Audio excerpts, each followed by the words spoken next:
Sistema Interamericano y Universal de Derechos Humanos. Veremos casos, la importancia y la situación actual. Nuestra moderadora es la licenciada María Jesús Pola Zapico. Me parece aquí que cariñosamente le dicen Susi, ya que me lo han puesto entre paréntesis. Repito, licenciada María Jesús Pola Zapico. Ella es abogada, feminista y activista por los derechos humanos de las personas, especialista en género y desarrollo, miembro del Núcleo de Apoyo a la Mujer NAM, también pertenece a Profamilia y al Foro Feminista. Agradecemos su comparecencia, por favor puede pasar por el escenario. De igual manera, pediremos a Marie-Claude Jean-Baptiste que cuando termine con sus fotos se una a nosotros en el escenario. Ella es directora del Programa de Derechos Humanos del Cyrus R. Vance Center for International Justice. El licenciado Pascal Peña, catedrático de Derecho Internacional para la Pontificia Universidad Católica Madre y Maestra Pucamaima y miembro de la firma Pascal Peña de la República Dominicana, favor de pasar por el escenario para el próximo panel. Tenemos también con nosotros en este panel al licenciado Luis Antonio Sousa, subdirector de la firma Jorge Prats, abogados y consultores de la República Dominicana y autor de la obra El control de convencionalidad en la República Dominicana. Vamos a darles un fuerte aplauso para recibirlos.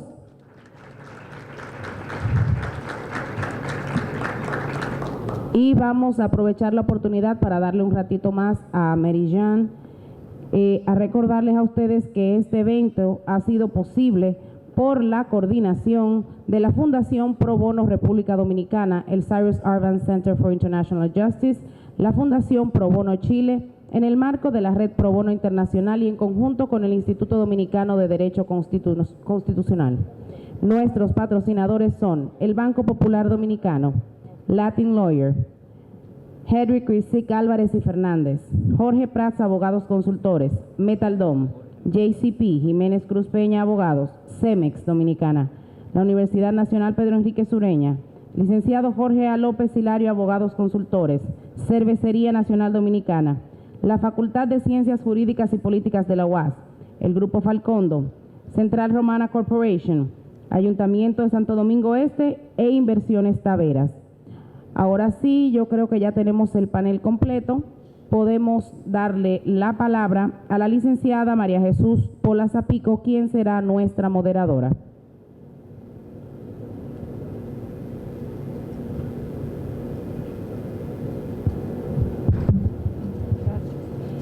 Muy buenas tardes. Después de este excelente panel acerca del contexto de los derechos humanos, en este último que vamos a plantear como el broche de oro, este es el panel broche de oro del día de hoy, seguiremos hablando entonces de los derechos humanos, del Sistema Interamericano de Derechos Humanos, la importancia regional que tiene, su situación actual, así como la atención a los casos referidos. Y en ese sentido tenemos para abordarlo a tres excelentes panelistas. En este orden, primero Marie-Claude Jean-Baptiste, directora del Programa de Derechos Humanos, Cyrus Vance, al licenciado Pascal Peña, catedrático de Derecho Internacional para la Pontificia Universidad Católica Madre y Maestra y miembro de la firma Pascal Peña de la República Dominicana, y al licenciado Luis Antonio Sousa, subdirector de la firma Jorge Prats, abogados y consultores de la República Dominicana y también autor de la obra El control de la convencionalidad en la República Dominicana. Y sin más, vamos a dejar a Marie-Claude que nos hable. Gracias, moderadora. Y para ese panel me pidieron que le presentara un ejemplo de los proyectos que llevamos en el Van Center y en particular en el programa de derechos humanos que yo dirijo. Y yo creo que cabe dentro de ese modelo, de ese evento de cambio de experiencia. No es un proyecto relacionado con República Dominicana, pero creo que es un buen ejemplo de lo que puede ser el pro bono internacional y le va a dar una idea más clara del trabajo del Van Center y de la red pro bono internacional. Yo sé que ya esta mañana escucharon mucho de esas dos instituciones. Ese caso es un caso de Brasil y relacionado con un momento muy importante que está viviendo Brasil ahora en su historia, cuando se creó en 2012 una comisión de la verdad para investigar a las violaciones que se cometieron durante la dictadura de los años 70 hasta 80. Y nosotros en el Van Center nos pareció que era un proceso bastante importante y que valía la pena apoyar. Entonces nos acercamos a varias organizaciones de la sociedad civil, ONGs de derechos humanos y también a la misma Comisión de la Verdad para hablarles del Van Center, del trabajo que hacemos y del apoyo que les podríamos brindar. Y en ese momento la comisión estaba en una etapa previa.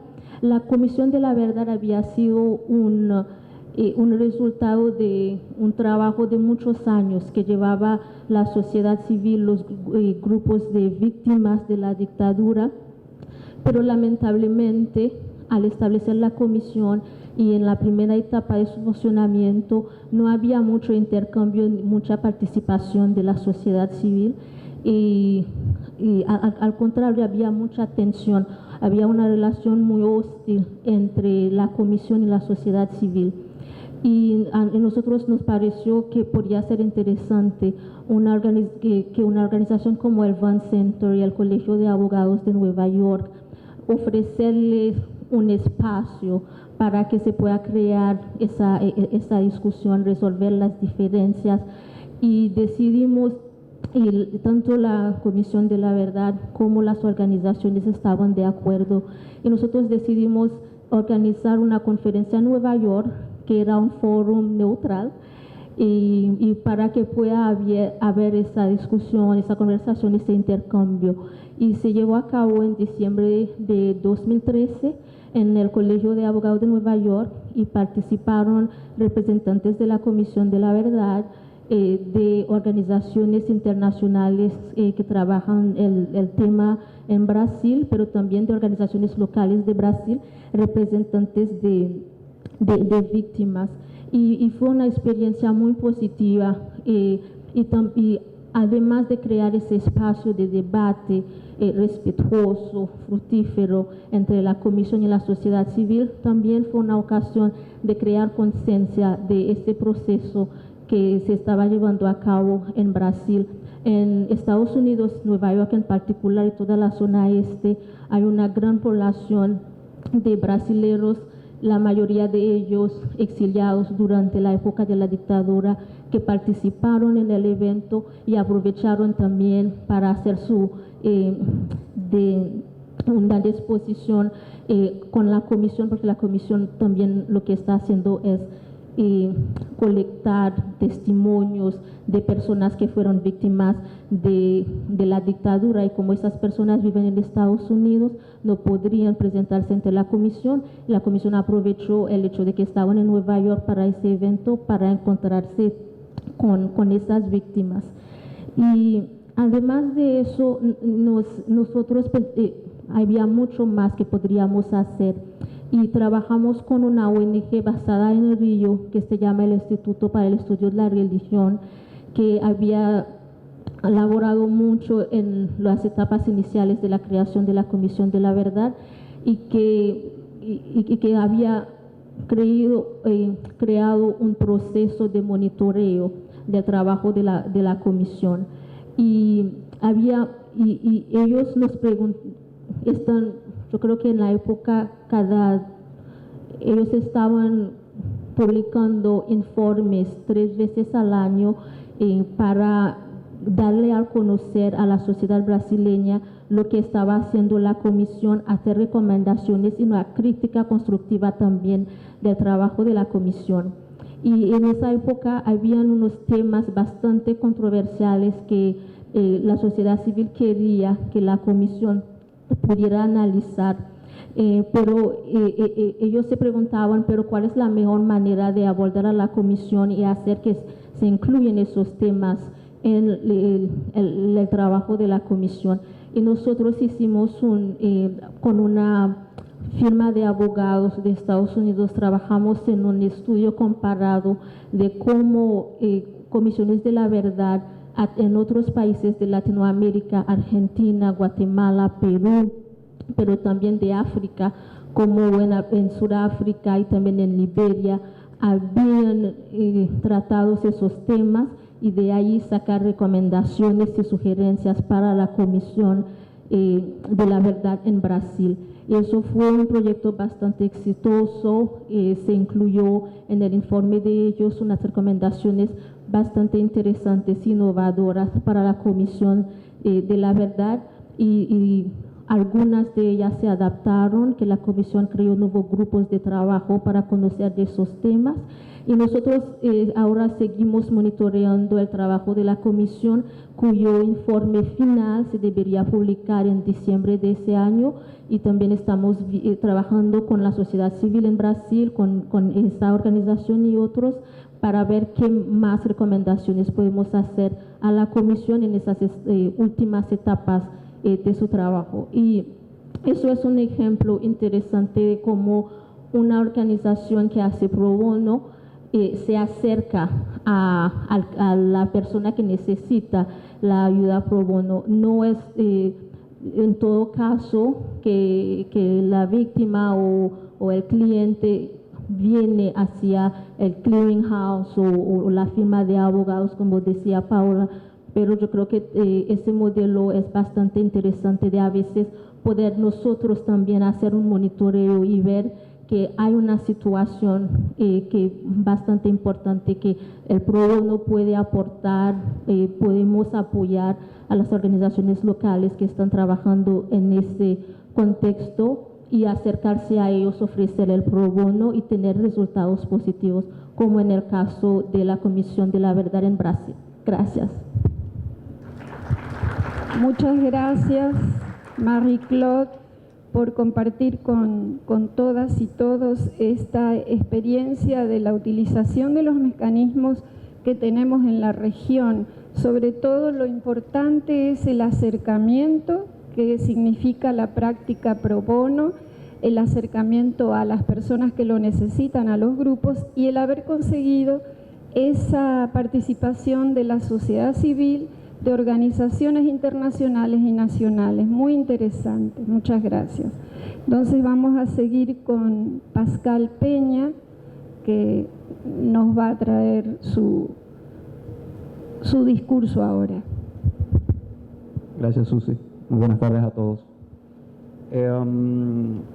Bueno, el tema, como saben, es obviamente el sistema interamericano, los casos de importancia. Uno partiendo de esto puede evaluarlo de diferentes formas. Uno puede evaluarlo a partir de su historia, a partir de sus instituciones, como el panel previo hizo, tal vez también a través de los avances jurisprudenciales. Yo voy a tratar de hacerlo a través de su eficacia. Cuando lo veamos de esta manera, posiblemente van a encontrar que mi posición difiere de algunas opiniones que se dieron hace un momento. Para contextualizar un poco, vamos a pensar en lo siguiente. Ya hablamos ahorita de la Carta de la OEA, la Declaración, la Convención Americana. Recordemos históricamente lo siguiente. Recordemos que Latinoamérica, el Caribe, vivieron épocas muy parecidas todas. A partir de los años 60, periodos dictatoriales, a partir de los años 70 y 80, infinidad de desapariciones, de ejecuciones sumarias, etcétera, con el objeto de eliminar la oposición. Ya a mediados de los 80 o los 90 existe o se dio la tarea de la creación de gobiernos democráticos que permitieron un desarrollo como el que nosotros vemos en la actualidad. Partiendo de este contexto, vemos que el sistema interamericano y el sistema en general de los derechos humanos, tanto en el derecho internacional humanitario, que es el tema de crímenes graves de trascendencia universal, como el de derechos humanos, que es donde me voy a centrar, nace ex post, o sea, nace como una reacción a una situación particular. A raíz de eso, obviamente, muchas cuestiones han ido evolucionando, pero hay muchos escollos que se han quedado. Los principales avances, a mi entender, se ven a partir del año 2000. Vemos países con mayor conciencia, vemos que incluso algunos países en una especie de proceso de convergencia, incluso en la incorporación del acervo normativo, incluyen ya en sus constituciones, como hacemos nosotros a partir del 2010, estándares internacionales, esos principios de pro homine, principio de favorabilidad, etcétera, que ya tiene o que ya venía desde la convención. Hay un mayor conocimiento y uso del sistema interamericano por parte de la sociedad civil. Esto es prueba, obviamente, de ellos. Ya no solamente existe una especie, si se quiere, de monopolio que existía antes con, a lo mejor, CEGIL, Human Rights Watch, sino que hay una mayor cantidad de presentación de casos, e incluso casos en donde son presentados por instituciones que dependen del Estado. Un ejemplo de eso es el caso Fermín Ramírez con Guatemala, en donde el Instituto de Defensa Penal, que fue el que lo presentó, dependía económicamente del Estado. Difícil en algunos países como el nuestro, yo creo todavía, pero eso es un buen ejemplo. El perfil de casos ya no los vemos solamente en temas de derecho a la vida, integridad personal, etcétera, sino en temas de libertad de expresión, como comentaban ahorita, temas de grupos vulnerables y los DESC, que es un tema en que me voy a referir posteriormente más en detalle. Sin embargo, aquí viene la situación, yo creo, más importante. Hay escollos todavía en el sistema interamericano, y esos escollos nacen todavía de la incapacidad que tenemos como estados y el sistema per se de ejecutar decisiones una vez son dictadas. Si bien es cierto, comentaban ahorita, si bien es cierto la Comisión, la Corte Interamericana dicta sus decisiones, queda a la voluntad soberana de los estados, lamentablemente, su aplicación. Hay muy buenos ejemplos en donde países como Colombia, Perú, han tomado iniciativas legislativas para declarar sus decisiones ejecutables inmediatamente. Pero esa no es la mayoría, de hecho esa es la excepción. Y también hay otros casos, como el Perú, donde con el caso de, Honduras, de Velázquez Rodríguez, en donde a través de un decreto, la condena con la condena se modificó el presupuesto para establecer la indemnización correspondiente. Pongo ejemplo, República Dominicana, nosotros ya tenemos algunas decisiones en contra, con indemnizaciones que todavía no han podido ser cobradas, y otras medidas de otros tipos que no han podido ser ejecutadas. Conclusiones sobre el sistema interamericano, entonces. Yo me permito, sistema interamericano y para resumir también a lo interno de los estados. Nosotros podemos ver que se necesita promover medidas con un cambio institucional a través del sistema interamericano, pero que permita un cambio de mentalidad a lo interno de los estados. Para eso se necesita coordinar esfuerzos de tipo político y jurisdiccional que evite contradicciones que nosotros recientemente vimos con sentencias del Tribunal Constitucional, con decisiones de la Corte Interamericana, la famosa sentencia 168.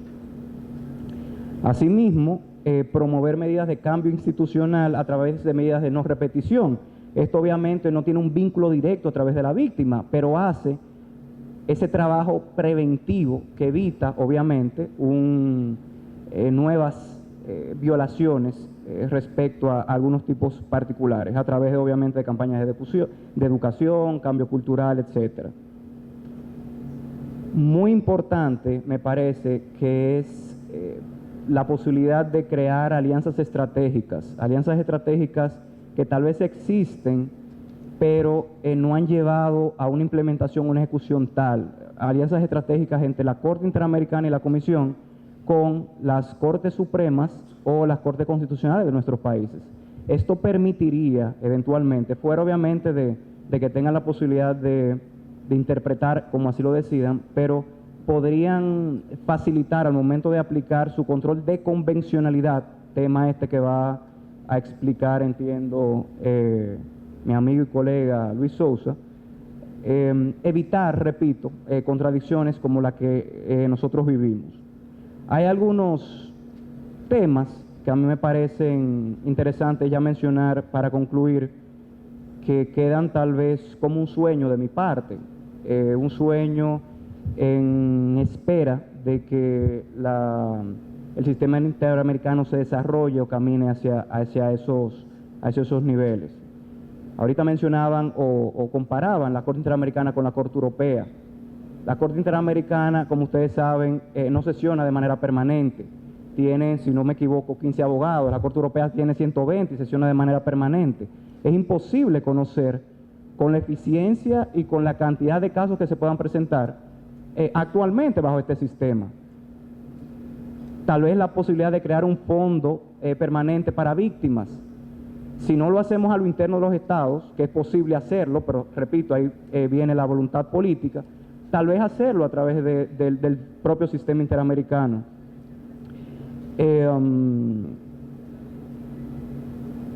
Y por último, que obviamente eso involucraría una modificación normativa, y aquí lo dejo ya para concluir, es buscar tal vez a través de leyes como, repito, Colombia y Perú, mecanismos de ejecución de las decisiones. Esos mecanismos de ejecución son la garantía real de este ejercicio de tutela judicial efectiva, garantías, incluso hasta de carácter de no repetición, que fueron mencionadas ahorita.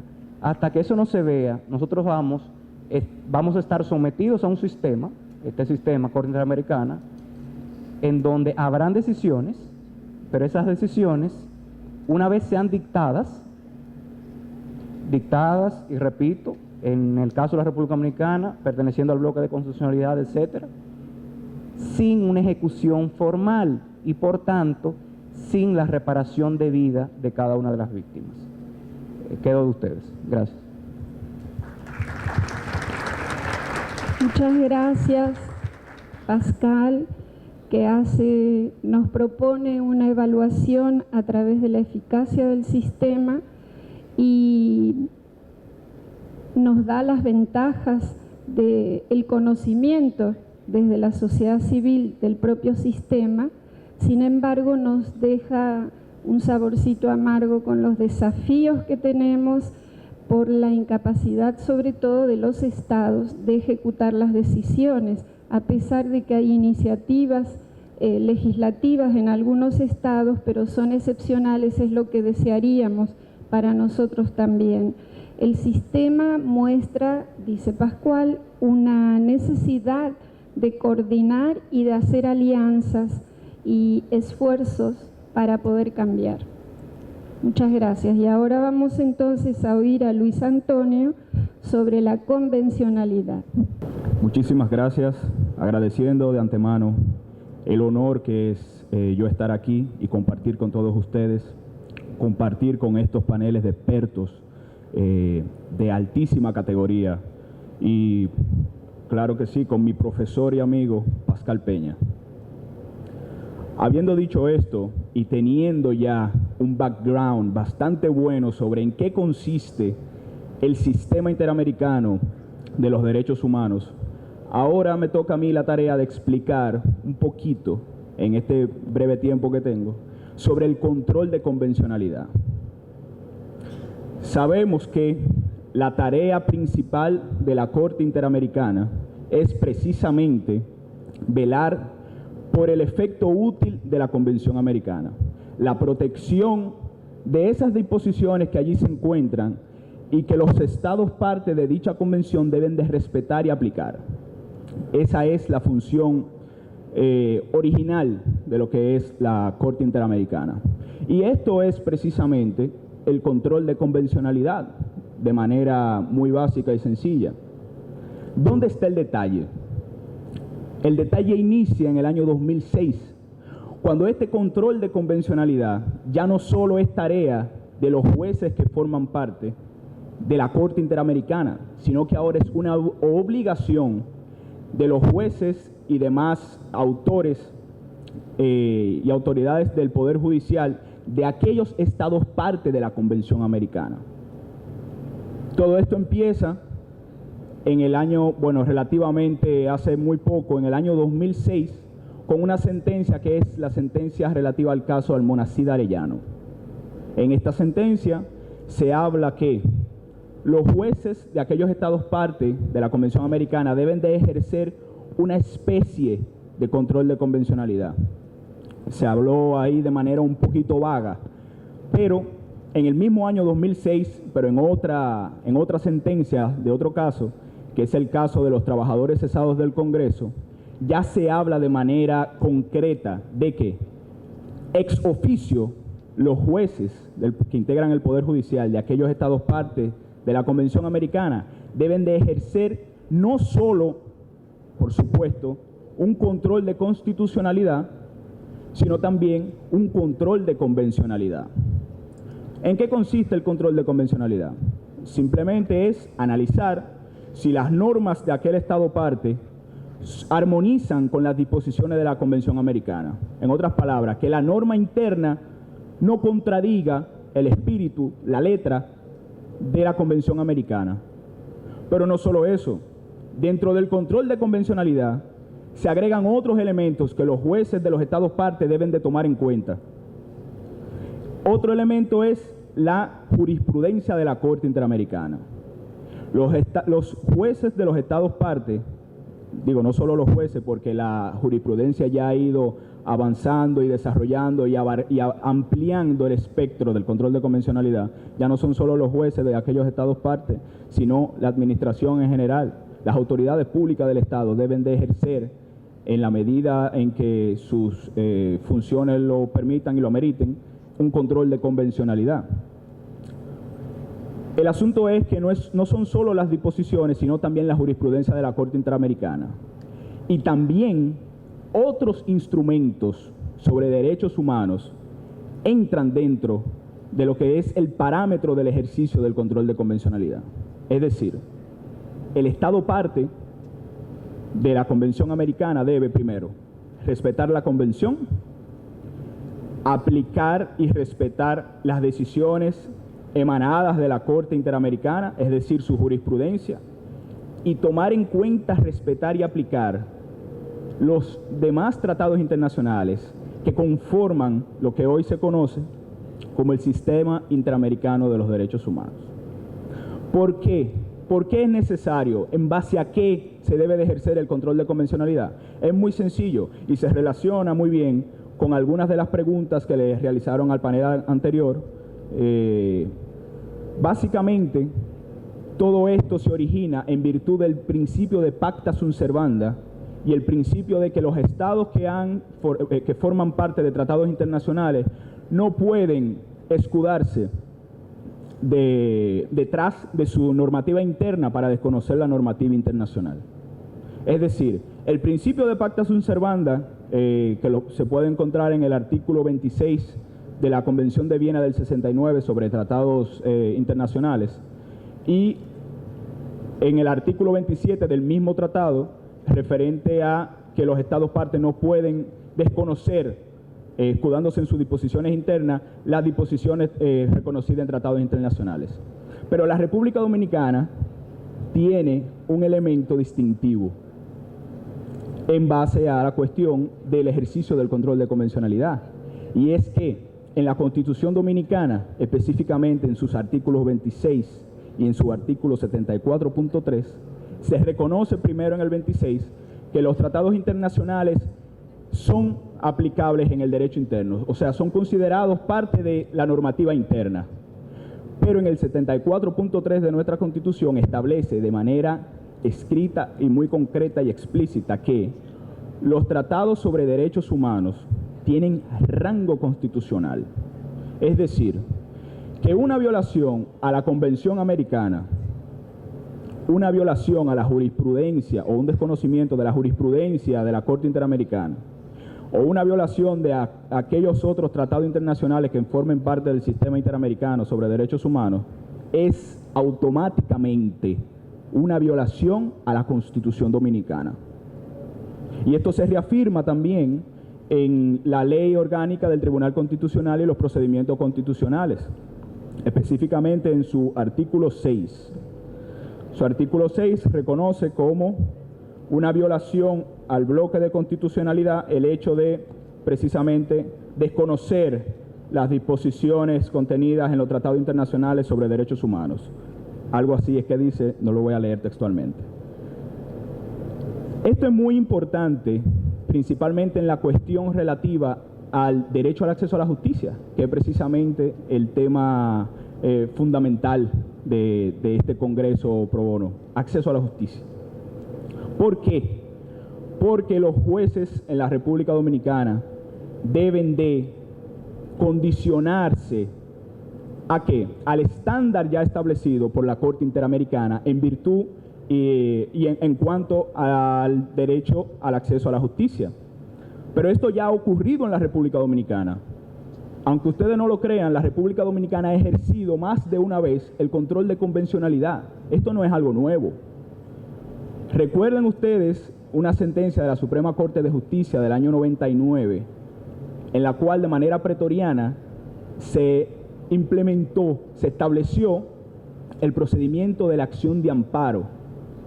Recordemos que la acción de amparo en ese momento aquí en el país no existía, ni tampoco existía su procedimiento, pero la Suprema Corte de Justicia, amparándose y basándose en ese artículo 25.1 de la Convención Americana, estableció el procedimiento para la acción de amparo. Y eso, señores, es precisamente el control de convencionalidad. En virtud también, en cumplimiento también del artículo 2 de la Convención Americana, que establece, como muy bien lo explicaron las doctoras en el panel anterior, que establece que los estados no solamente deben de limitarse al momento de efectuar acciones en relación con violación de las disposiciones contenidas en la Convención Americana. O sea, no es solamente una violación por acción, sino que existe también una violación por omisión. El Estado debe de adecuar sus normativas internas en virtud de lo que disponen las disposiciones de la Convención Americana, en virtud de lo que disponen la jurisprudencia de la Corte y en virtud de lo que disponen otros tratados internacionales sobre derechos humanos. Siendo un poquito más específico en la materia de acceso a la justicia, yo considero muy personalmente que la República Dominicana no está tan atrás. O sea, nosotros no tenemos que envidiarle nada a otros países, por lo menos en materia de amparo, que es en la materia que me voy a circunscribir. En materia de amparo, por ejemplo, como bien lo establece la Ley Orgánica del Tribunal Constitucional y procedimientos constitucionales, una persona iletrada que no sea capaz de elaborar un recurso, una acción en virtud de una ocasión de la violación de sus derechos fundamentales, puede dirigirse a un tribunal y solicitarle al secretario de ese tribunal que les realice dicha acción de amparo. O sea, una persona que no sea capaz de introducir un recurso puede dirigirse a dicho tribunal, el tribunal competente, a que el secretario le ayude a introducir dicha acción. Otro elemento que vale destacar es la cuestión de la competencia de los tribunales. En materia de amparo, un tribunal, un juez, no puede simplemente establecer su incompetencia y dejar el asunto allí, sino que si reconoce su incompetencia, entonces debe de indicar de manera específica cuál es el tribunal competente. Y ese tribunal que se indicó de manera específica debe de conocer el caso, independientemente de que entienda que es competente o no. Eso lo establece el artículo 72 de la Ley Orgánica del Tribunal Constitucional. ¿Por qué es muy importante el tema del control de convencionalidad? Porque es un tema que ahora mismo está en boga, es un tema que está de moda, en virtud de lo que mencionaba mi profesor Pascal, de la sentencia del Tribunal Constitucional, la sentencia 168. Por eso yo les recomiendo y los invito a que indaguen un poquito más en cuanto a esta nueva doctrina, por llamarla de alguna manera, del control de convencionalidad, que si bien es bien teórica, es un desarrollo teórico básicamente, tiene unas aplicaciones prácticas muy, muy importantes y trascendentales. Muchísimas gracias.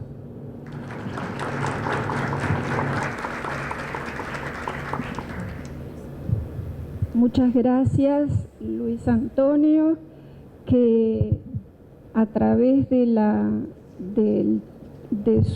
su explicación nos dice que la protección de la Convención es la función original del sistema, es decir, el control de convencionalidad, y que desde 2006 es función también de los jueces y juezas de los estados parte, una especie de control de convencionalidad y además del control constitucional para vigilar que la norma interna no contradiga la norma externa.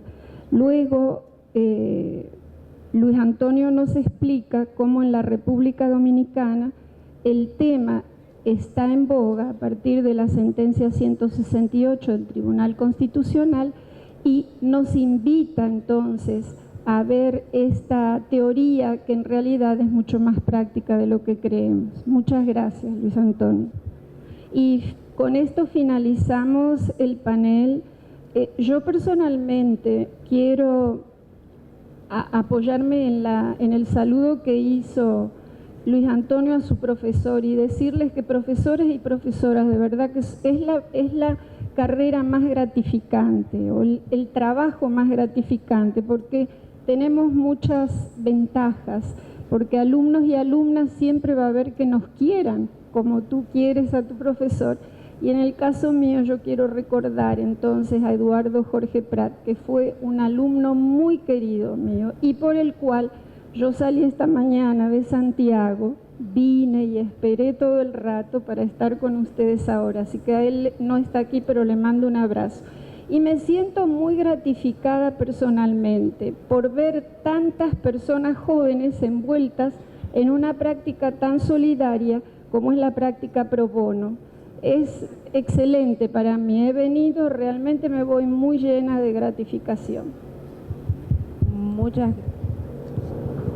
Muchas gracias a la licenciada María Jesús Pola Zapico, cariñosamente Susi, un fuerte aplauso para todo el panel y vamos a hacer unas cuantas preguntitas que tenemos por ahí y las que están recogiendo ahora también vienen por ahí. La primera pregunta es para el licenciado Pascal Peña, dice, ¿cuál cree usted que serían las consecuencias para nuestro país de que el Tribunal Constitucional acoja el recurso que busca la declaratoria de inconstitucionalidad del documento que acepta la jurisdicción de la Corte del IDH?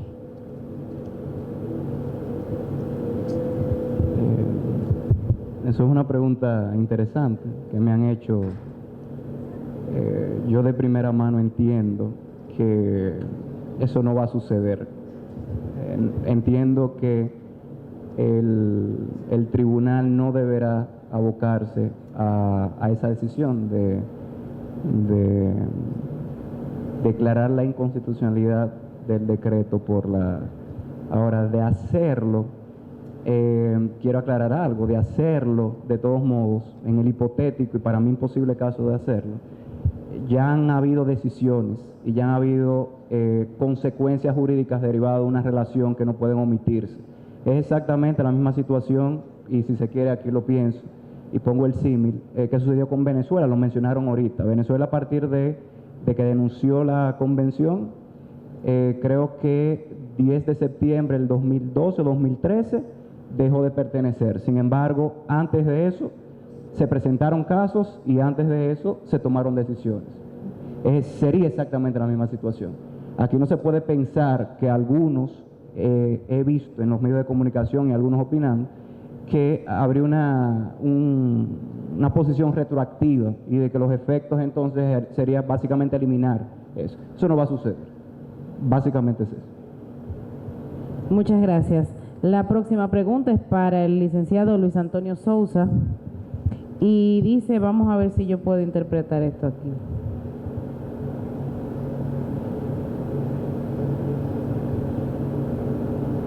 Resulta, ¿ejerce la Corte Interamericana el control de convencionalidad en los países desarrollados o ese control solo se ejerce en países del tercer mundo o países pobres en vías de desarrollo? Es una pregunta bastante interesante también. Yo entiendo que la Corte Interamericana ejerce su control de convencionalidad, no importa el Estado, no importa qué tan desarrollado sea y no importa la condición de ese Estado. Si el Estado vulneró disposiciones de la Convención, si el Estado vulneró jurisprudencia de la Corte Interamericana o si vulneró otros instrumentos sobre derechos internacionales, independientemente de que sea desarrollado o no, establecerá un estándar y reconocerá o no si hubo vulneración. Muchísimas gracias. La próxima pregunta para el licenciado Pascal Peña Pérez. En el esquema actual del Sistema Interamericano de los Derechos Humanos y de acuerdo al principio de expansión de los derechos fundamentales, ¿qué derechos son exigibles ante la Corte Interamericana de los Derechos Humanos? Les repito. Sí, no entiendo bien la pregunta realmente. Hacen un breve preámbulo que dice, en el esquema actual del Sistema Interamericano de los Derechos Humanos y de acuerdo al principio de expansión de los derechos fundamentales, ¿qué derechos son exigibles ante la Corte Interamericana de los Derechos Humanos? Voy a tratar de interpretar la pregunta. Asumo que están ahí dividiendo lo que es la exigibilidad y la justiciabilidad. La exigibilidad, todos los derechos son exigibles.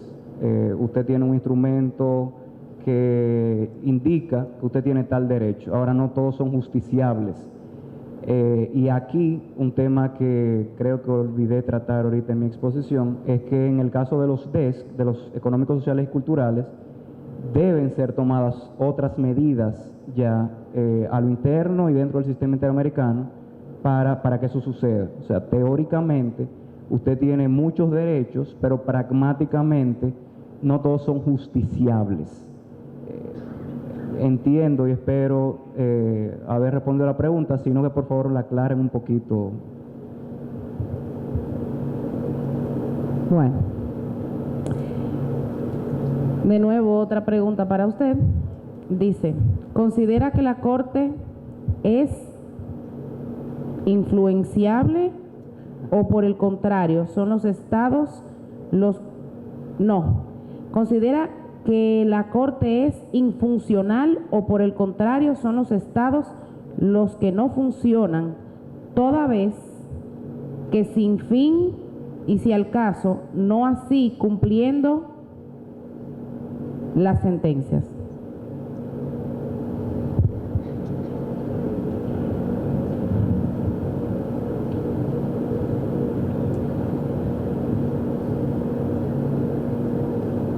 Sigue detrás.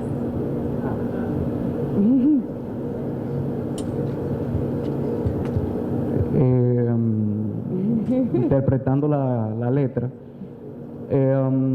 si creo que la Corte es infuncional, no, para nada, al contrario. Yo creo que la Corte es muy funcional. Precisamente mi crítica era esa. Entiendo que debe ser aún más funcional, permitiendo un mayor presupuesto y que sesione de manera permanente como hace la Corte Europea.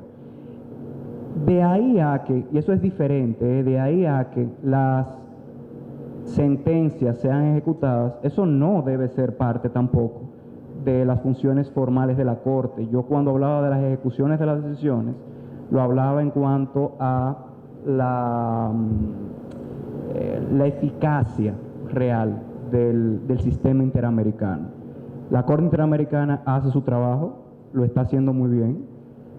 La Comisión también, aún en el tiempo hemos visto disparidad de criterios, no me voy a meter en eso ahora, y más aquí teniendo representantes, ¿verdad?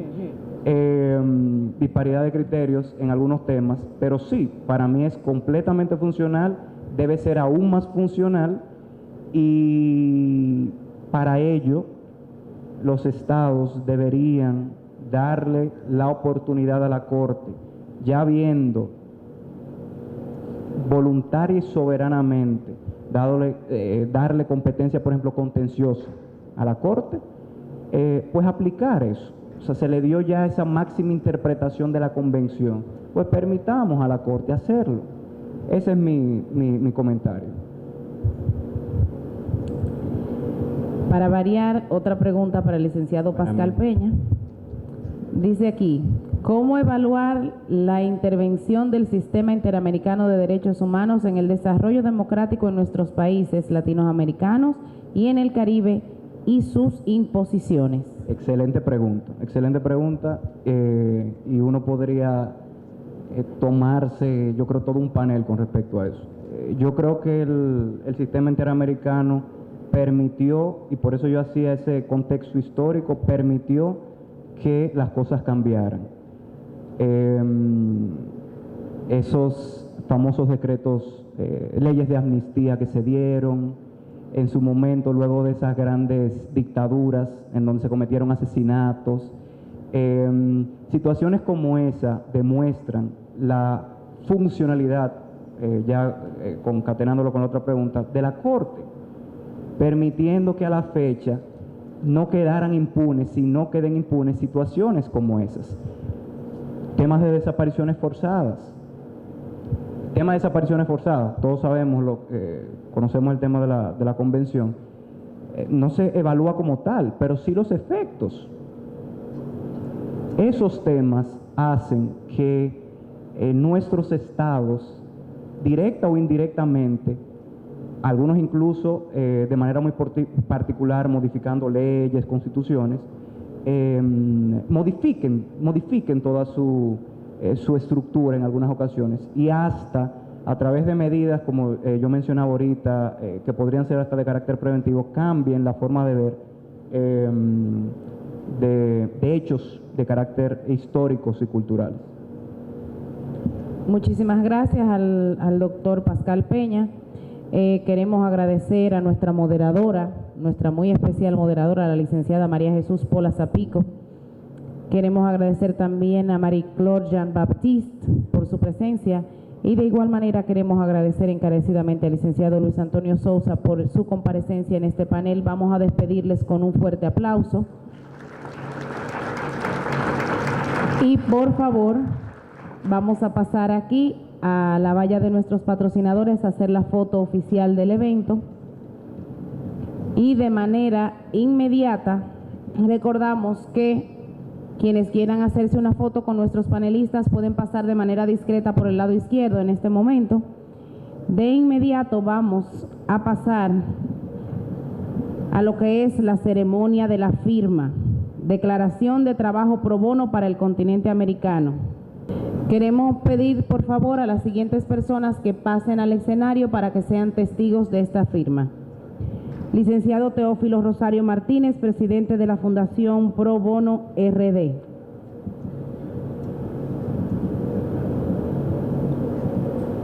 Licenciada Tamara Gutiérrez, de la Fundación Pro Bono Chile. Licenciada Dina Stucano, del Cyrus Arvans Center for International Justice.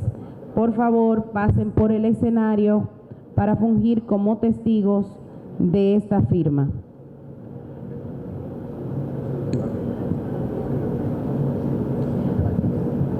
Los estudios privados de abogados y ONGs firmantes de esta declaración pro bono para el continente americano se convierten a partir de esta fecha en signatarias de esta declaración y en consecuencia se comprometen en promover e implementar el trabajo pro bono como compromiso social.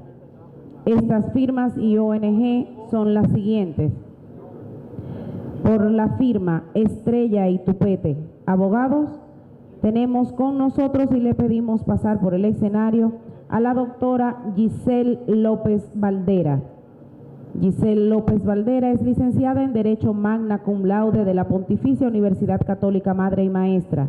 Tiene una maestría de segundo nivel en el Sistema Jurídico Romanista, Unificación del Derecho y Derecho de la Integración de la Università degli Studi di Roma, Tor Vergata. Posee experiencia en Derecho Corporativo, docente del Departamento de Ciencias Jurídicas de la Pontificia Universidad Católica Madre y Maestra, y ya está con nosotros, ¿me parece? Sí. Ok. De la firma, tenemos la firma Chami Isa, Oficina de Abogados.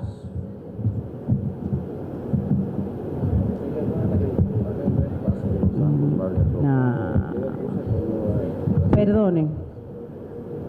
Tenemos de la firma de los Santos Vargas Roja, Abogados.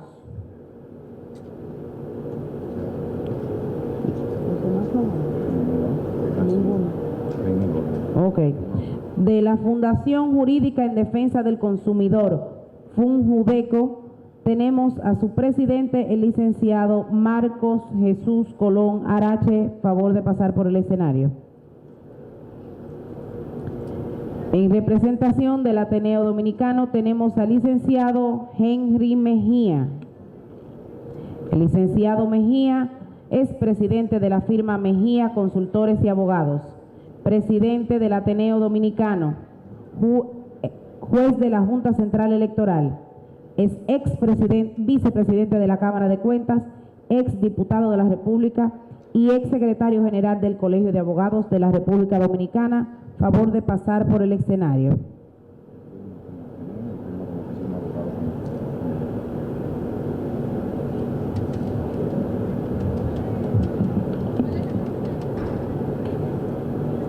Tenemos la firma Distinctive Law. Es una firma integrada por abogados con una vasta experiencia profesional y sólida formación académica en reconocidas universidades nacionales e internacionales, quienes se caracterizan por su competencia, objetividad, compromiso y ética en el ejercicio profesional. La firma enfoca sus servicios atendiendo las necesidades del mercado global y proveyendo una adecuada e innovadora asesoría legal a sus clientes, tanto nacionales como extranjeros.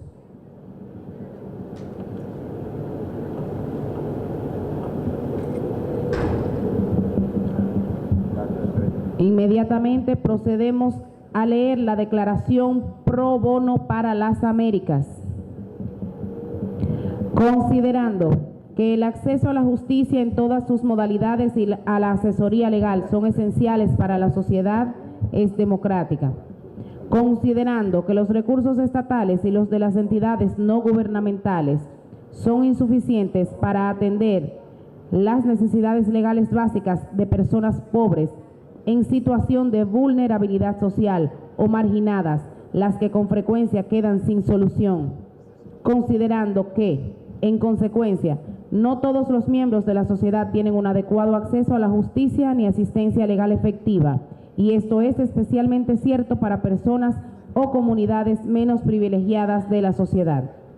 Considerando que la falta de acceso a la justicia y de asistencia legal socava la confianza del público en las instituciones gubernamentales, en la justicia y en la democracia.